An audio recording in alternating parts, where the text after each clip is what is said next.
नमस्कार साथियों, CTT science की क्लास नंबर 2 में आपका स्वागत है। हमारी यूनिट चल रही है फूड एंड न्यूट्रिशन यानी कि भोजन। और आज का हमारा टॉपिक है कार्बोहाइड्रेट। ये क्लासेस सीटीटी के लिए तो हैं ही, साथ ही यूटीटी, यूपीटीटी और सभी टीचिंग एग्जाम्स के लिए उपयोगी रहेंगे। चलिए तो अब आज का अपना टॉपिक कार्बोहाइड्रेट को पढ़ते हैं डिटेल में।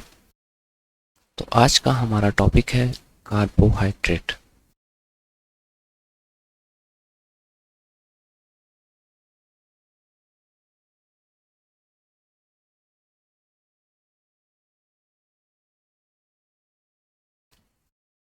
कार्बोहाइड्रेट तो कार्बोहाइड्रेट बेसिकली क्या होते हैं कि कार्बन, हाइड्रोजन और ऑक्सीजन के कंपाउंड होते हैं। ठीक है, कार्बन, हाइड्रोजन और ऑक्सीजन से मिलकर बने हुए कंपाउंड।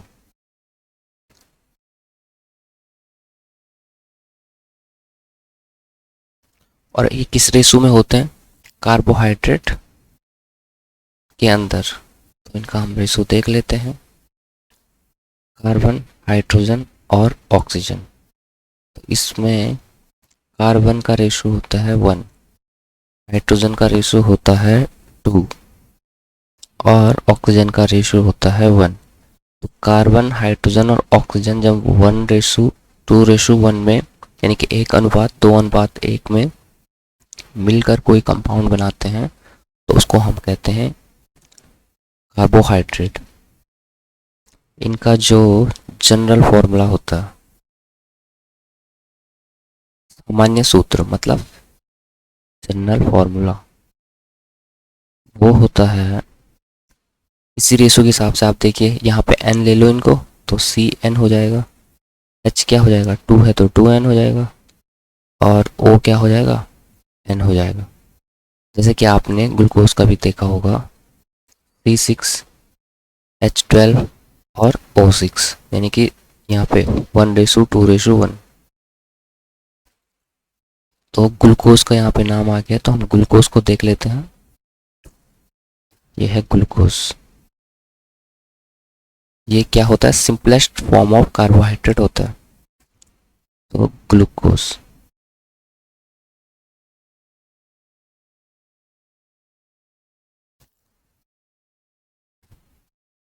अच्छा, यहाँ पे ऑक्सीजन और हाइड्रोजन आया तो आपको ये बताना है कि हाइड्रोजन की खोज किसने की थी।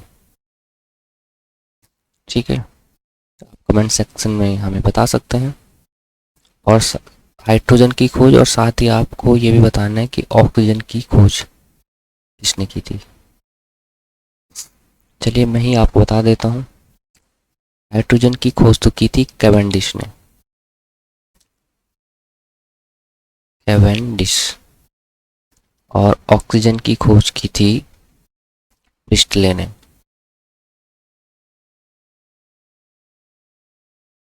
ठीक है, तो वापस आते हैं अपने टॉपिक पे, ग्लूकोज।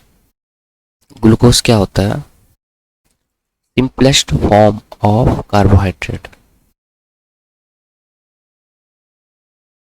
यानी कि कार्बोहाइड्रेट का सबसे सिंपल फॉर्म होती है, सिंपलेस्ट फॉर्म ऑफ कार्बोहाइड्रेट। ठीक है, और ये क्या करता है, इंस्टेंट एनर्जी प्रोवाइड करवाता है। ग्लूकोज हमको क्या देता है, तुरंत एनर्जी देता है, इंस्टेंट एनर्जी। कार्बोहाइड्रेट का बेसिकली काम यही होता है कि इंस्टेंट एनर्जी देना। फैट सबसे ज़्यादा एनर्जी देते हैं, मैक्सिमम एनर्जी फैट के द्वारा हमें मिलती है, पर वो स्लो देते हैं। कार्बोहाइड्रेट देता है 1 ग्राम में 4.3, इससे पहले वाली क्लास में हमने पढ़ लिया था। और इंस्टेंट देता है, तुरंत देता है। जैसे हम ग्लूकोज पीते हैं तो तुरंत एनर्जी हमको मिलती है, इंस्टेंट एनर्जी प्रोवाइडर होता है।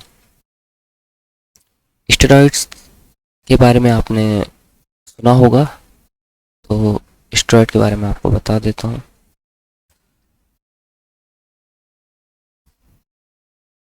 स्टेरॉइड्स भी एनर्जी ही देते हैं। ठीक है, पर ये क्या होते हैं, एक प्रकार के हार्मोन होते हैं। स्टेरॉइड एक प्रकार के हार्मोन होते हैं। ठीक है। और ये आपने देखा होगा ना, खिलाड़ी लेते हैं, स्टेरॉइड्स का यूज करते हैं, तो फिर उन पे एक सस्ता बैन लगाती।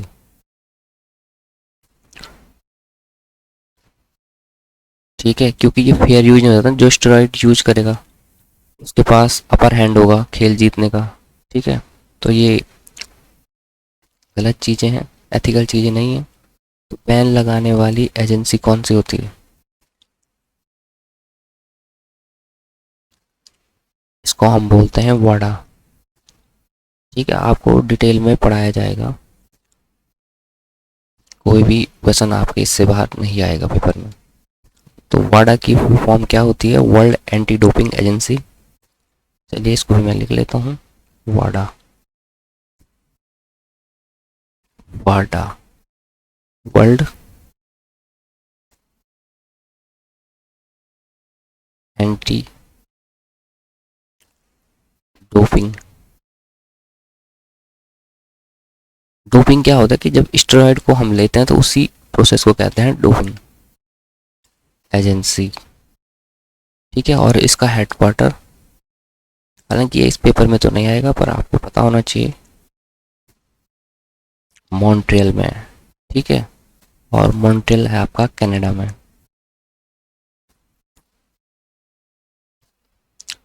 तो ग्लूकोज हमने देख लिया। ठीक है, तो कार्बोहाइड्रेट हम पढ़ रहे थे। ठीक है, सिंपलेस्ट कार्बोहाइड्रेट ग्लूकोज होता है, जिसको हमने देख लिया। कार्बोहाइड्रेट हमको मिलते कहाँ से? ठीक है, तो ये जैसे फल, आलू, मीठी चीज़ों से हमको मिलता है। कार्बोहाइड्रेट का निर्माण कहाँ से, इसका निर्माण होता है? तो मूलतः अगर हम जाएं तो इसका निर्माण होता है फोटोसिंथेसिस से, क्योंकि आलू और ये सब मीठे फल फूल ये सब हमको कहाँ से मिल रहे हैं? पेड़ पौधों से मिल रहे हैं। और वो एनर्जी कहाँ से बना रहे हैं? वो कहाँ से कार्बोहाइड्रेट बना रहे हैं? वो बना रहे हैं फोटोसिंथेसिस से। तो फोटोसिंथेसिस से हमको क्या होता है? कार्बोहाइड्रेट मिलता है। अदर सोर्स हम इसके देख लेते हैं कार्बोहाइड्रेट के। ठीक है, कार्बोहाइड्रेट के सोर्स, सोर्स को हिंदी में कहते हैं स्रोत। ठीक है, तो कौन कौन से स्रोत हैं कार्बोहाइड्रेट के? सबसे ज़्यादा कार्बोहाइड्रेट हमको किससे मिलता है? सबसे ज़्यादा, सबसे ज़्यादा मिलता है हमको शहद से, हनी से। ठीक है, हनी से। और आपको बताना है कि हनी का, यानी कि हनी बी का पालन क्या कहलाता है? आप बिल्कुल कमेंट सेक्शन में हमको इसका जवाब दे सकते हैं। हनी बी यानी कि मधुमक्खी का पालन। मधुमक्खी के पालन को क्या कहा जाता है? तो मधुमक्खी के पालन को कहा जाता है एपीकल्चर। एपीकल्चर। तो आगे हम बढ़ते हैं, सोर्स हम पढ़ रहे थे। ठीक है, अदर सोर्स कौन कौन से इसके? सबसे ज़्यादा तो हमने देख लिया हनी में है, आलू में भी काफ़ी मात्रा में होता है, पोटैटो, पोटैटो, आलू। ठीक है, और तीसरा आपका होता है केले में। अच्छा, यहाँ पे आलू से एक चीज़ आपको बतानी है कि नेशनल पोटैटो रिसर्च इंस्टीट्यूट कहाँ है, इसको भी हम देख लेते हैं। NATIONAL, national potato research institute. ये चीज़ें आपके किसी अदर एग्ज़ाम में भी काम आने वाली हैं। ठीक है, तो इनको नोट्स आप अच्छे से बना के रख लीजिए। नोट्स खैर आपको हमारी वेबसाइट पे भी उपलब्ध करा दिए जाएंगे। तो ये है आपका शिमला में, शिमला में एक जगह है कुफरी, कुफरी। ठीक है, कुफरी में है, ये कुफरी है आपका शिमला में। ठीक है, और ऐसे क्वेश्चन जो बायो से रिलेटेड एग्ज़ाम होते हैं जिनमें रिक्वायरमेंट होती है बायो, उनमें काफ़ी ज़्यादा आते हैं। जैसे पशुधन प्रसार अधिकारी हो गया आपका, कोई फॉरेस्ट्री से रिलेटेड पेपर्स हो गए, ठीक है। बनाना बनाना का भी, बनाना नेशनल बनाना रिसर्च इंस्टीट्यूट भी बताना है आपको कहाँ है, ठीक है। नेशनल बनाना रिसर्च इंस्टीट्यूट, यह है आपका रांची में।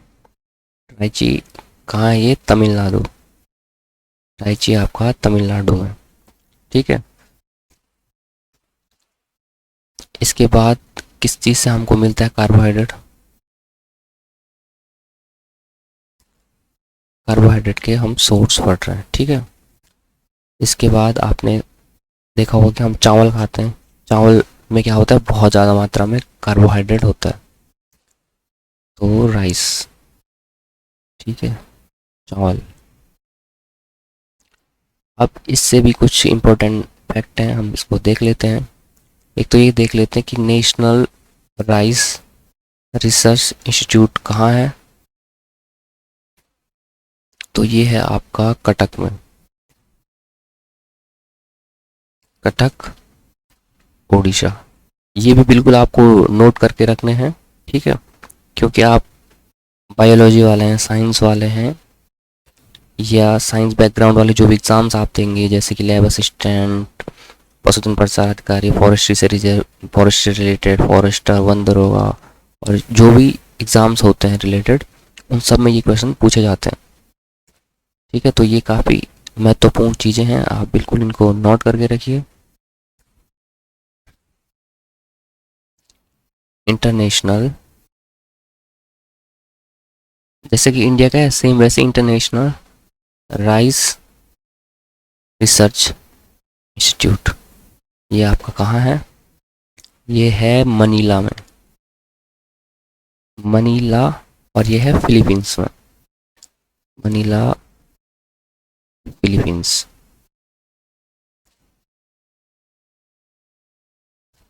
ठीक है। और इसमें क्या देख सकते हैं हम? राइस बाउल ऑफ इंडिया किसको कहते हैं, ठीक है। दो चीज़ें हो जाएंगी, rice bowl of India, rice bowl of world. Rice bowl of India, तो राइस बाउल ऑफ इंडिया कहते हैं छत्तीसगढ़ को, ठीक है। आपको बिल्कुल चीज़ों को कनेक्ट करके पढ़ना है। ऐसा नहीं है कि साइंस है तो हम इससे रिलेटेड और फैक्ट नहीं देखेंगे, हमें सारे फैक्ट जहाँ पे हम पढ़ रहे हैं वहीं पे ही क्लियर करते जाना है, ताकि हमारे भविष्य में हमें दिक्कतें ना आए। हमारे सभी एग्ज़ाम, टीचिंग एग्ज़ाम भी और सीटीटी एग्ज़ाम तो खैर आपका क्लियर होके ही रहेगा, बाकी अदर एग्ज़ाम भी आपके क्लियर हो जाए। तो हमारे पास बहुत ज़्यादा समय है नहीं कि आप 10 साल 20 साल तैयारी करते रहें, तो बिल्कुल चीज़ों को आप कनेक्ट करके पढ़िए, अच्छे से पढ़िए। तो राइस बाउल ऑफ वर्ल्ड कहाँ है? ये तो आपको पता ही है कि चाइना में है। इसके बाद फंक्शंस पढ़ेंगे हम कार्बोहाइड्रेट के, कि कार्बोहाइड्रेट के क्या क्या फंक्शंस होते हैं, क्या क्या कार्य होते हैं, ठीक है। FUNCTIONS, functions of carbohydrate. Carbohydrate Hindi में लिखने की जरूरत है नहीं बार बार,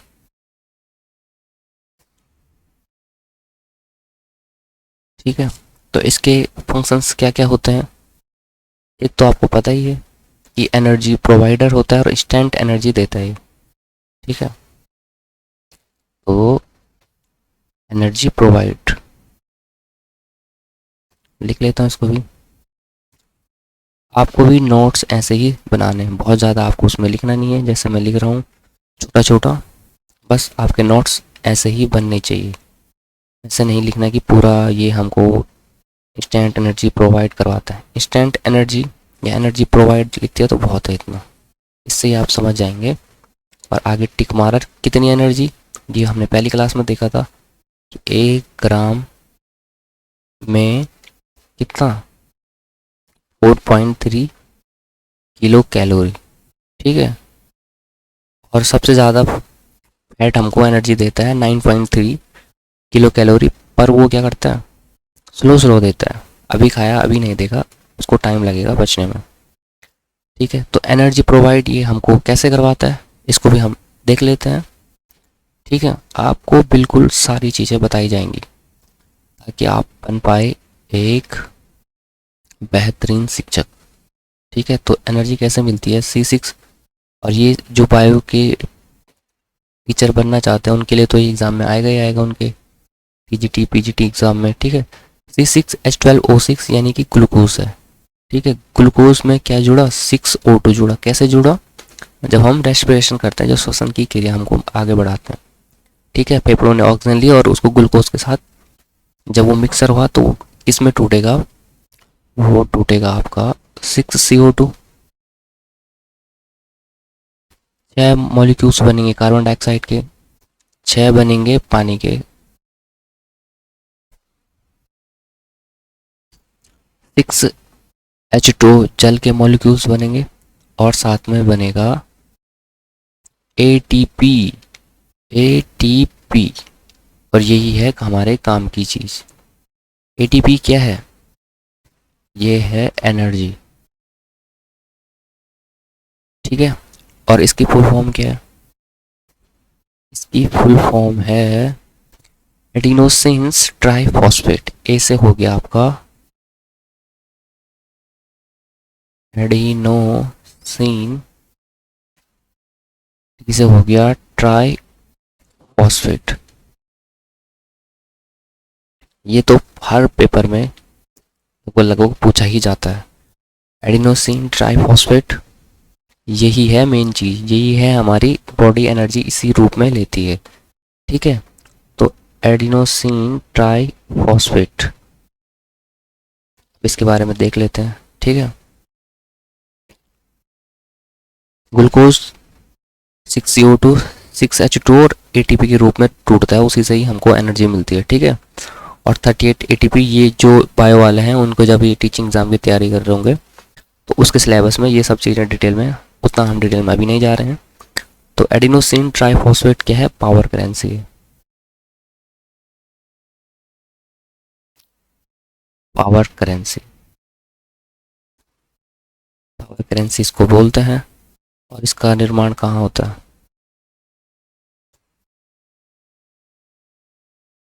तो ऑब्वियस सी बात है, इसका निर्माण होगा माइटोकॉन्ड्रिया में। Mitochondria.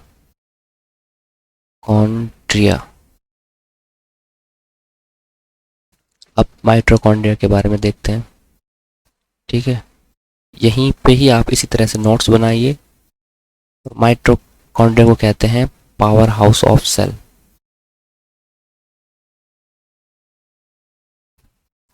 Power house of cell, आप बिल्कुल इसी तरह नोट्स बनाइए, ज़्यादा लिखने की ज़रूरत नहीं है। इसी तरह आप ऐसे लिखिए, ऐसे लिखिए, ATP से डब्बा बनाइए, नीचे ऐसे टिक मारिए, बस इतना ही, बहुत ज़्यादा लिखने की आपको ज़रूरत है नहीं। अब हम देख लेते हैं कि कार्बोहाइड्रेट के टाइप्स कौन कौन से होते हैं। ठीक है, तो कार्बोहाइड्रेट्स के हम टाइप्स पढ़ेंगे।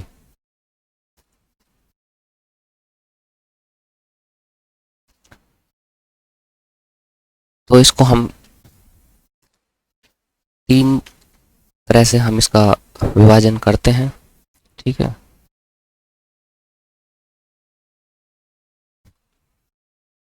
कार्बोहाइड्रेट,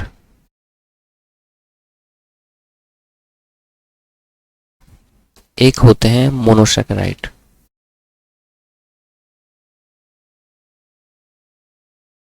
मोनोसैकेराइड, ठीक है, इनको अभी हम डिटेल में देखेंगे। दूसरा होता है डाइसैकेराइड, नाम से ही आपको पता चल रहा होगा, मोनो मतलब एक, डाई मतलब दो, सैकेराइड बोलते हैं कार्बोहाइड्रेट को ही, डाइसैकेराइड। तीसरा है पॉली, पॉली से मतलब बहुत सारे, मैनी। पॉलीथीन होता है ना, जैसे कि पॉलीएथीन, बहुत सारे एथीन के मॉलिक्यूल, तो वैसे है पॉलीसैकेराइड, बहुत सारे सैकेराइड के मॉलिक्यूल्स जब आपस में मिलते हैं तो उसको कहते हैं पॉलीसैकेराइड। ठीक है, क्लासेस ये वाली थोड़ी बड़ी ही रहेंगी, डिटेल में आपको सिखाना है। तो मोनोसेकेराइड यानी कि जिसमें एक मॉलिक्यूल्स हो ग्लूकोज का या एक मॉलिक्यूल हो कार्बोहाइड्रेट का, तो एक मॉलिक्यूल ये हो गया ग्लूकोज, ठीक है। डाइसेकेराइड मतलब जिसमें दो हो, तो इसका फॉर्मूला हो जाएगा C12H22O11। पॉलीसेकेराइड क्या हो जाएंगे कि बहुत सारे C6H10O5 और N यानी कि बहुत सारे, ठीक है। तो आगे बढ़ते हैं हम, अब इनको डिटेल में देखते हैं कि करके। अच्छा, यहाँ पे एक और चीज़ है कि जैसे पॉलीसेकेराइड है ना, ये कैसे आपस में जुड़े हुए हैं, ठीक है, कैसे आपस में जुड़े हुए हैं, बाउंड बाई किस चीज़ से जुड़े होते हैं, तो ये जुड़े होते हैं ग्लाइकोसिडिक लिंकेज से, ठीक है। ग्लाइकोसिडिक लिंकेज, ग्लाइकोसिडिक लिंकेज से ये आपस में जुड़े होते हैं। तो पहला है मोनोसेकेराइड, ठीक है। इनको हम डिटेल में देख रहे हैं, टाइप्स जो थे मोनोसेकेराइड, डाइसेकेराइड, पॉलीसेकेराइड, अब इनको ही हम डिटेल में देखेंगे। तो पहला आपका मोनोसेकेराइड। मोनोसेकेराइड यानी कि इसमें एक मॉलिक्यूल्स ऑफ कार्बोहाइड्रेट हो।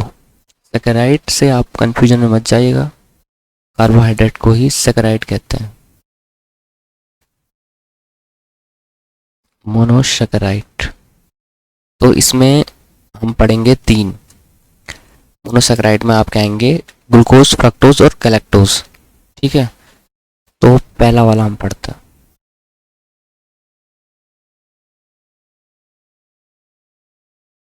पहला आएगा इसमें ग्लूकोज, जिसको हमने पहले भी देख लिया है, एक बार फिर से देख लेते हैं।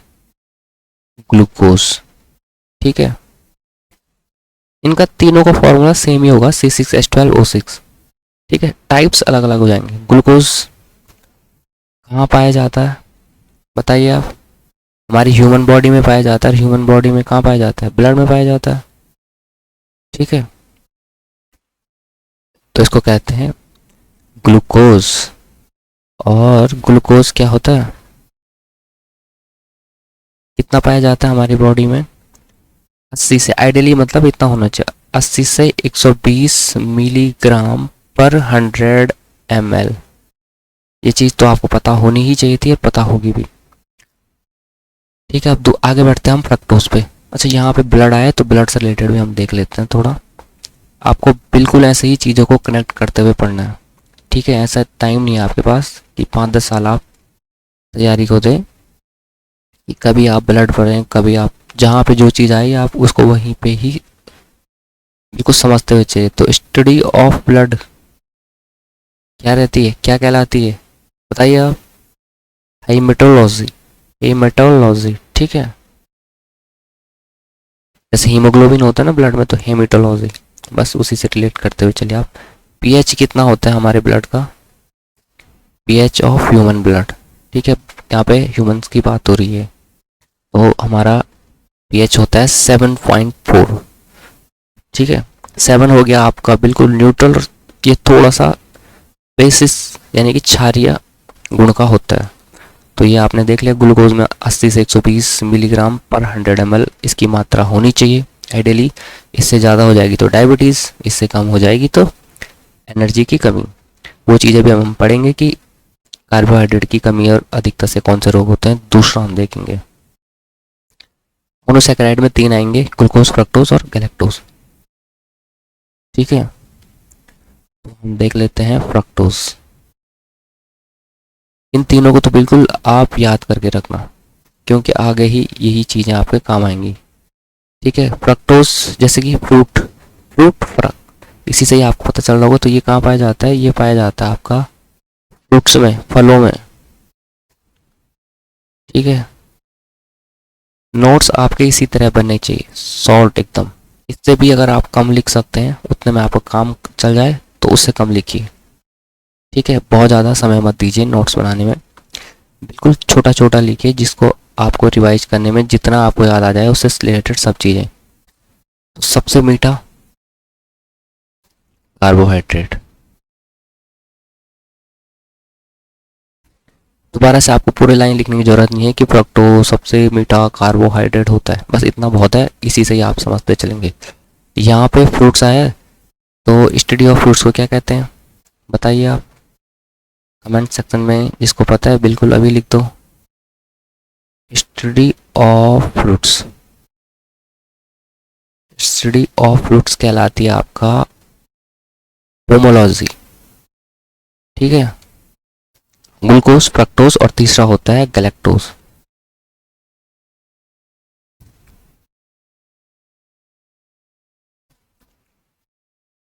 गैलेक्टोज, ठीक है, गैलेक्टोज आपका पाया जाता है मिल्क में।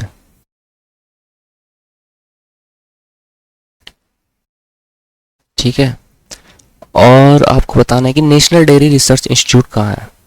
ठीक है, NDRI, इसकी फुल फॉर्म क्या आ जाती है, नेशनल डेयरी। ठीक है, डेयरी आपको पता है,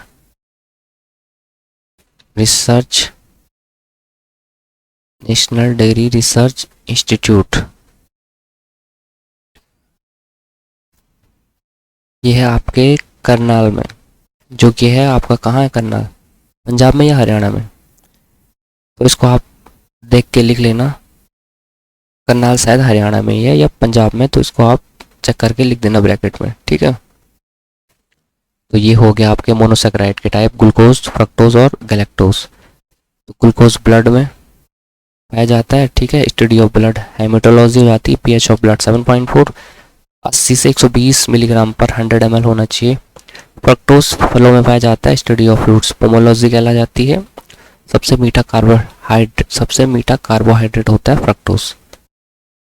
गैलेक्टोज है, मिल्क में पाया जाता है। NDRI यानी कि national dairy research institute Karnal में है, ये हरियाणा या पंजाब जहाँ भी है, आप इसको चेक करके देख लेना और लिख लेना यहाँ पे जरूर। वैसे तो हरियाणा हरियाणा ही है शायद करनाल, या पंजाब भी हो सकता है, आप इसको चेक करके लिख दीजिए, ये आपकी जिम्मेदारी है, और कमेंट सेक्शन में भी ज़रूर बता देना मुझे। ठीक है, अभी मुझे ये याद नहीं आ रहा, तो आगे हम बढ़ेंगे। अब मोनोसेक्राइड हमने पढ़ लिया, अब हम पढ़ेंगे डाइसेक्राइड।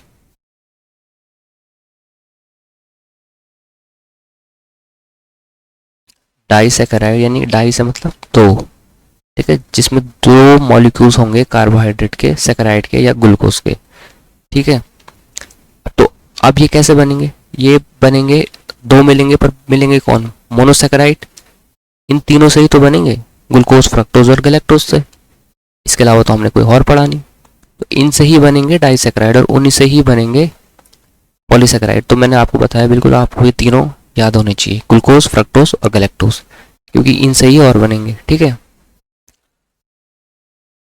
तो बिल्कुल चीज़ों को आसान करते हुए हम आपको बता रहे हैं। तो इन्हीं तीनों से अब हम बनाएंगे डाइसेक्राइड, तो आपको बिल्कुल याद रखना आसान हो जाएगा। तो इन तीनों को आप याद रखिए, ग्लूकोज, फ्रक्टोज और गैलेक्टोज। ठीक है, तो डाइसेक्राइड पहले मैं आपको बता देता हूँ कि किससे क्या बन रहा है। ठीक है, इससे चीज़ें आपको आसान हो जाएंगी, उसके बाद हम उनको डिटेल में उनके बारे में पढ़ेंगे। ठीक है, तो इन तीनों से बनेंगे तो तीन कंडीशन हो जाएंगी, ग्लूकोज। ठीक है, तीन जगह मैं ग्लूकोज लिख लेता हूँ, ग्लूकोज, ग्लूकोज और ग्लूकोज। ग्लूकोज मिला पहली कंडीशन में किसके साथ, ग्लूकोज के साथ ही, तो क्या बन गया, ग्लूकोज प्लस ग्लूकोज मिलके बनता है माल्टोज। ये है डाइसेक्राइड। ये ग्लूकोज क्या है, ये है मोनोसेक्राइड एक, इसमें भी मोनोसेक्राइड होता है, और ये है डाइसेक्राइड, क्योंकि दो से मिलकर बना है, तो इसको कहते हैं माल्टोज। ठीक है, इससे चीज़ें आपको समझनी और याद रखनी आसान हो जाएंगी। दूसरा है ग्लूकोज और फ्रक्टोज, ये तीनों हम कहाँ से, ये जो तीनों हम यहाँ पे लिखेंगे, ये कौन से वाले हैं, यही तो है, ग्लूकोज, फ्रक्टोज और गैलेक्टोज। इनको ही आपस में हम मिला के डाइसेक्राइड बनाएंगे, फिर उनको ही मिला के हम क्या बनाएंगे, पॉलीसेक्राइड बनाएंगे। तो ग्लूकोज और फ्रक्टोज ये मिलके क्या बनाते हैं, ये बनाते हैं सुक्रोज। ये इन तीनों में और इन तीनों में आप कंफ्यूजन मत करना, इनको आप डिटेल में रिवीजन कर देना जिससे कि आपको याद रहे। तीसरा क्या है, ग्लूकोज में हमने मिलाया गैलेक्टोज। गैलेक्टोज क्या था, दूध में पाया जाता था, गैलेक्टोज। तो ये क्या बन गया, ग्लूकोज प्लस गैलेक्टोज। ये तो आपको आसान है याद रखना, ये हो गया लैक्टोज। ग्लूकोज प्लस गैलेक्टोज, ये हो गया lactose. Glucose plus fructose sucrose हो गया, और ग्लूकोज प्लस ग्लूकोज माल्टोज हो गया। ठीक है, इसको आप याद रख लेना। अब हम इनको देखते हैं डिटेल में। तो पहला है माल्टोज।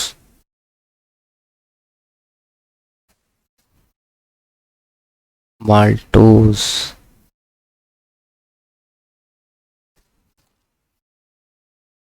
तो माल्टोज कहाँ पाया जाता है, ये पाया जाता है चावल में। ठीक है, बस आपने इतना ही लिखना है टिक मार के। इसी तरह नोट्स बनाइए इसको तोड़ने के लिए।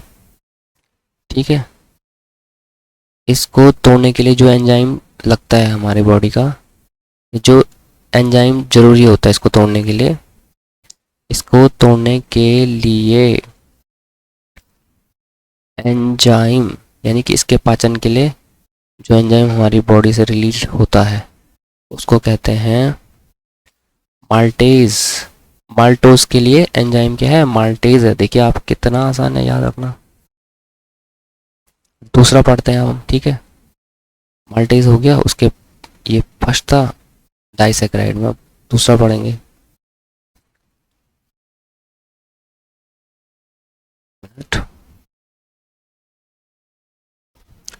माल्टेज के बाद आ गया सुक्रेज।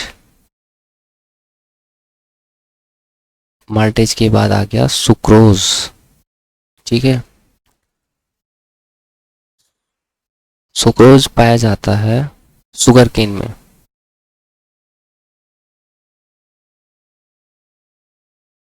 शुगर केन गन्ने को बोलते हैं।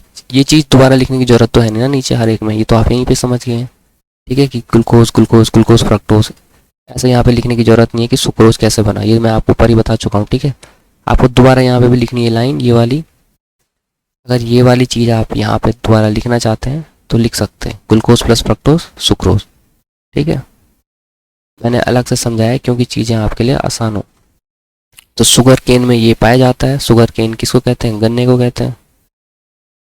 ठीक है, यानी कि शुगर केन से क्या बनती है, चीनी बनती है, तो चीनी में भी पाया जाएगा ये।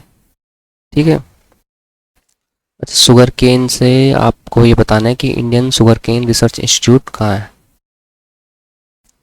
जो ये होते हैं ना ये चीज़ें, इन चीज़ों को आप अलग से अगर याद करना चाहोगे सबको एक साथ कि ये रिसर्च इंस्टीट्यूट कहाँ है, वो रिसर्च इंस्टीट्यूट, ऐसे में आपको याद नहीं रहेगा। तो आप इन चीज़ों को अलग अलग देखते रहिए जहाँ पे जिसका नाम आ रहा है, और जो चीज़ें आपको याद रह रही, ठीक है, जो नहीं रह रही कोई बात नहीं।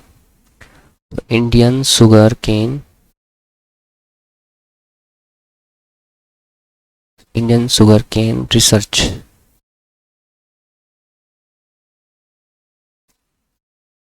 इंस्टीट्यूट, ये है आपका लखनऊ में। ठीक है, लखनऊ कहाँ है, उत्तर प्रदेश में। अच्छा इसके पाचन के लिए, ठीक है, इसके सुक्रेज, सुक्रोज, सुक्रोज के पाचन के लिए, अब बार बार तो मैं लिखूंगा नहीं इसको लंबा लंबा। ठीक है, यही लाइन आप यहाँ पे लिख लेना। इसके पाचन के लिए क्या चाहिए होता है, सुक्रेज, सुक्रोज का सुक्रेज, बिल्कुल आसान है याद रखना, सुक्रेज एंजाइम। ठीक है,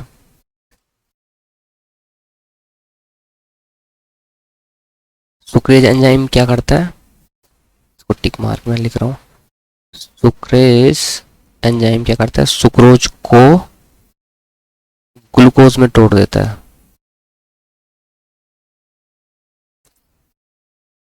ग्लूकोज में तोड़ता है। ठीक है, इतना लिखने की जरूरत नहीं है, सुक्रोज को ग्लूकोज में तोड़ना, बस इतना बहुत है। यानी कि डाइसैकेराइड को मोनोसैकेराइड में तोड़ने का काम कर रहा है। ठीक है, और फटाफट से अब हम तीसरा भी देख लेते हैं। तीसरा क्या है, बताओ क्या है तीसरा? लैक्टोज है। ये देखो, ग्लूकोज प्लस गैलेक्टोज लैक्टोज। ये तो याद रखना बहुत आसान है कि गैलेक्टोज प्लस ग्लूकोज मिलकर लैक्टोज। लैक्टेस, गैलेक्टेज का एलिट ये इतना हिस्सा, ये हो गया लैक्टोज। ठीक है, तो ये तो आसान है याद रखना। तो इसको हम डिटेल में पढ़ लेते हैं तीसरे को। लैक्टोज, ठीक है। अब नाम से ही आपको पता है कहाँ मिलेगा ये। गैलेक्टोज हमने पढ़ लिया था, मिल्क में मिलता है, तो लैक्टोज भी वहीं मिलेगा। तो ये मिलता है आपके मिल्क में, दूध में, मदर मिल्क में। ठीक है, मदर मिल्क। और इसका जो पाचन के लिए एंजाइम चाहिए होता है, ठीक है, लैक्टोज के पाचन के लिए जो एंजाइम चाहिए होता है उसका नाम है लैक्टेज। बिल्कुल ही आसान, याद रखना, लैक्टेज एंजाइम। अभी लिखने की स्पीड इस पे कम है, धीरे धीरे हैबिट बन जाएगी। ठीक है, पीपीटी के माध्यम से भी हम आपको पढ़ा सकते थे, पर मुझे लगता है कि साइंस को ज़्यादा लिख के डिटेल में समझना आसान रहता है। पीपीटी में ऐसा होता है कि लैक्टेज और आगे टिक मार तो मैं समझाता, चीज़ें आसान उतनी नहीं हो पाती, भले कि टाइम कम लगता, पर आप डिटेल में समझिए, एक बार समझिए, अच्छे से समझिए। ठीक है, और कुछ कुछ चीज़ें बीच में याद आती तो मैं वो भी आपको लिख रहा हूँ। पीपीटी में शायद ये सब चीज़ें नहीं हो पाती, क्योंकि वहाँ पे रहता है एक क्विक काम रहता है, फटाफट रहता है। ठीक है, लैक्टोमीटर होता है भाई एक, ठीक है, लैक्टोमीटर। लैक्टोमीटर का काम क्या होता है? मिल्क की प्योरिटी का मापन। तो इसको भी लिख लेता हूँ मैं,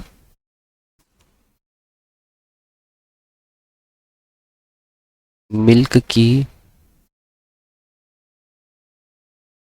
प्योरिटी मेजर करता है।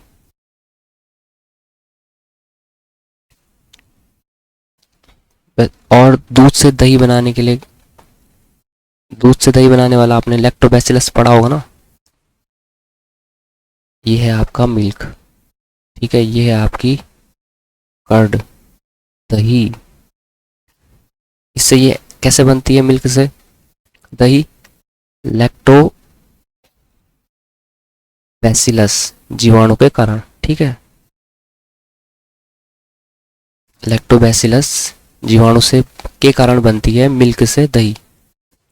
और दही में क्या पाया जाता है? इसको यहीं पे ही टिक मार के लिख लेते हैं। कर्ड में पाया, यानी कि दही में पाया जाता है लैक्टिक एसिड। अब ये चीज़ें आसान है याद रखना कि लैक्टोज, लैक्टिक एसिड, लैक्टोबैसिलस, दूध दूध दूध, सारी चीज़ें वो आ रही हैं। ठीक है, और खट्टे दूध में भी लैक्टिक एसिड पाया जाएगा। जब दूध फट जाता है, जब खट्टा हो जाएगा वो, तो एक तरह से दही ही बन जाता हो। ठीक है, तो उसमें भी लैक्टिक एसिड पाया जाता है। अच्छा, ये वाली जो प्रोसेस हमने देखी ना यहाँ पे, ये जो मिल्क से दही बन रहा है, इस प्रोसेस को क्या कहते हैं? इस प्रोसेस को कहते हैं फर्मेंटेशन। ये भी मैं आपको बता देता हूँ, डिटेल में चीज़ें हैं। ठीक है, जो मिल्क से दही बनने की जो प्रोसेस है, इसको कहते हैं, दिस प्रोसेस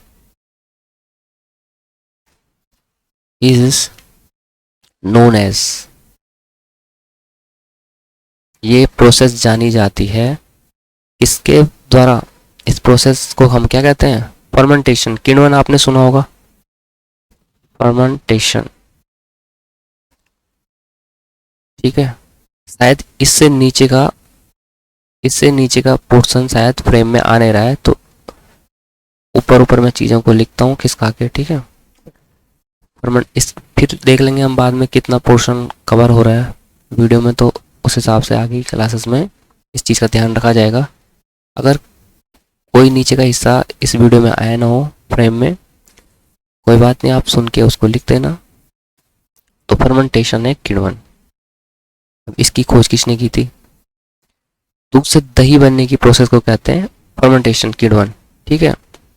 और इसकी खोज की थी आपकी लुईस पास्चर ने। लुईस पास्चर ने, ठीक है। किसकी खोज की थी? फर्मेंटेशन की खोज। बिल्कुल आप ऐसे ही नोट्स बनाइए शॉर्ट शॉर्ट, इससे भी आसान, इससे भी सरल शब्दों में और कम शब्दों में लिख सकते हैं, तो वही लिखने की आप कोशिश कीजिए। फर्मेंटेशन की खोज की थी लुईस पास्चर ने। और इन्होंने ही एक और चीज खोजी थी। क्या खोजी थी? ये भाई बड़े इंपॉर्टेंट व्यक्ति हैं। इन्होंने ही पाश्चराइजेशन की खोज भी की थी। क्या होता है ये मैं अभी आपको बताता हूँ, पहले लिख लेते हैं यहाँ पे। पाश्चराइजेशन की खोज भी की इन्होंने, ठीक है। पाश्चराइज मिल्क क्या होता है? जब आप कभी दुकान से दूध का पैकेट लाते हैं तो आप उस पर पढ़िए, उस पर लिखा रहता है पाश्चराइजेशन, ठीक है। तो ये होता है कि मिल्क को 65 डिग्री सेंटीग्रेड पर 45 मिनट तक गर्म करके फिर उसको अचानक ठंडा कर दिया जाता है। इससे उसकी सेल्फ लाइफ बढ़ जाती है, ठीक है, फटेगा नहीं वो जल्दी। तो यहाँ पे लिख लेता हूँ मैं कि मिल्क को, दूध को, जब आप दूध का पैकेट लाएंगे ना दुकान से तो उस पर आप जरूर पढ़िए ये लिखा हुआ है कि नहीं लिखा हुआ है। पाश्चराइज्ड मिल्क लिखा होता है उस पर, ठीक है। मिल्क को 62 डिग्री सेंटीग्रेड पर क्या करते हैं? 45 मिनट तक गरम करते हैं, तक गरम, और फिर उसके बाद अचानक से इसको ठंडा कर देते हैं और उसके बाद उसको थैलियों में भर के आपके घरों तक पहुंचाया जाता है, जिससे कि वो फटता नहीं है जल्दी, ठीक है। तो डाइसैकेराइड भी हो गया है और ये काफ़ी बड़ा सा मुझे लग रहा है, पर इसको हम इसी ही क्लास में निपटाएंगे, ठीक है। डाइसैकेराइड के बाद हम पॉलीसैकेराइड पढ़ेंगे। अच्छा, इसमें थोड़ा मिल्क की बातें आ रही है तो इसको थोड़ा हम और देख लेते हैं। वाइट पेन को चेंज कर लेता हूँ। मिल्क के बारे में मुझे 2 चीज़ याद आ गई, उनको भी हम यहीं पे ही पढ़ लेते हैं, अलग से क्यों ही एक क्लास को एक्स्ट्रा बढ़ाना है, ठीक है। वाइट रेवोल्यूशन, जैसे ग्रीन हरित क्रांति हुई थी ना, तो वैसे ही सफेद क्रांति किसके लिए हुई थी? दूध के लिए हुई थी। और किसने की थी? डॉक्टर वर्गीस कुरियन, ठीक है। और दूध का आपने आपके घरों में आते होगी ना, कौन सी कौन सी इंडिया की एक सबसे फेवरेट, या बोल सकते हैं कि क्या है, वेल नोन कंपनी है? अमूल, ठीक है। तो आपको कमेंट सेक्शन में बताना है कि आपके यहाँ कौन कौन सी, जो थैली वाला दूध होता है उसकी कौन कौन सी कंपनी है, ठीक है। जैसे अमूल है, आनंदा है, आंचल है, ठीक है। तो आपको बिल्कुल बताना है कमेंट सेक्शन में, ठीक है। इससे पता चलेगा कि कौन कौन सी कंपनियां इंडिया में हैं। तो अमूल, तो आपको पता ही है, अमूल की आइसक्रीम खाई होगी, चॉकलेट खाई होगी आपने। तो अमूल क्या है? इसकी फुल फॉर्म है आनंद मिल्क यूनियन लिमिटेड, ठीक है। और ये क्या है? ये बहुत सारे किसानों के मिलकर एक, इसको आप एक तरह से सहकारी समिति होती है जैसे, वैसे ही उसका बड़ा रूप मान लीजिए कि इसके मालिक कौन है? सारे किसान इसके मालिक हैं। इसको डिटेल में कभी हम पढ़ेंगे, ठीक है। इसका मेन ऑफिस कहाँ है? तो अमूल का मेन ऑफिस है आपके गुजरात के आनंद में। आनंद क्या है? ये जगह का नाम है, गुजरात के आनंद में। और यही शायद इंडिया का सबसे ज़्यादा दूध बेचते हैं शायद। तो दोस्तों ये सीटीटी की हमारी क्लास नंबर 2 थी। क्लास नोट्स वगैरह आपको यहाँ मिल जाएंगे। तो चलिए हम आपको मिलते हैं अगली क्लास में। बहुत बहुत धन्यवाद।